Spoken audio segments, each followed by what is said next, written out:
I'm Kevin Cirilli. It's time for the Daily Debrief. Let's get right to it. President Biden says the U.S. will retaliate against Iran after Iran-backed terrorists killed 3 U.S. troops in Jordan. And we shall respond.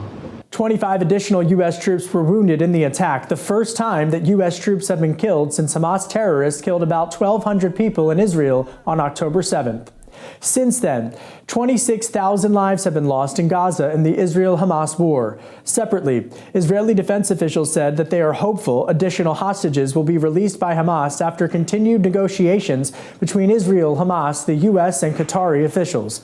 With regards to Iran, this is President Biden's biggest geopolitical challenge thus far into his presidency. Senate Minority Leader Mitch McConnell said in a statement following the attack that U.S. enemies are emboldened, and they will remain so until the United States imposes serious, crippling costs, not only on the frontline terrorist proxies, but on their Iranian sponsors who wear American blood as a badge of honor.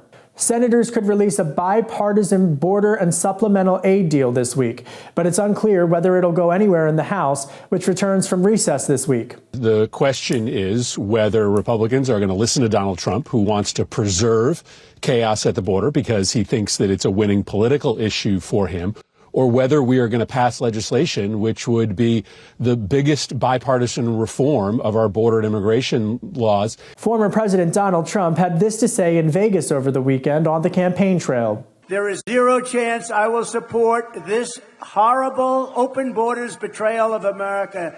It's not going to happen. I noticed that, and I'll fight it all the way. I noticed a lot of the senators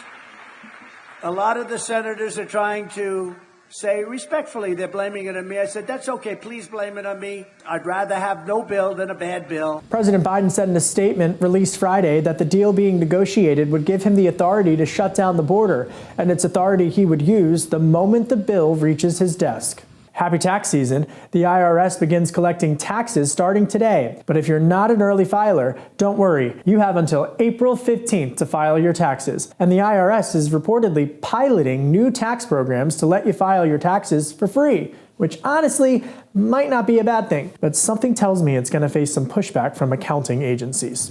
Just a guess. And the San Francisco 49ers will face off against the Kansas City Chiefs at Super Bowl 58, live from Las Vegas on February 11th. Quarterback Brock Purdy and the Niners came back from a 17-point halftime deficit to beat the Detroit Lions 34-31 in the NFC title game. Quarterback Patrick Mahomes and the Kansas City Chiefs will look to three-peat. They bested the Baltimore Ravens 17-10 in the AFC Championship game.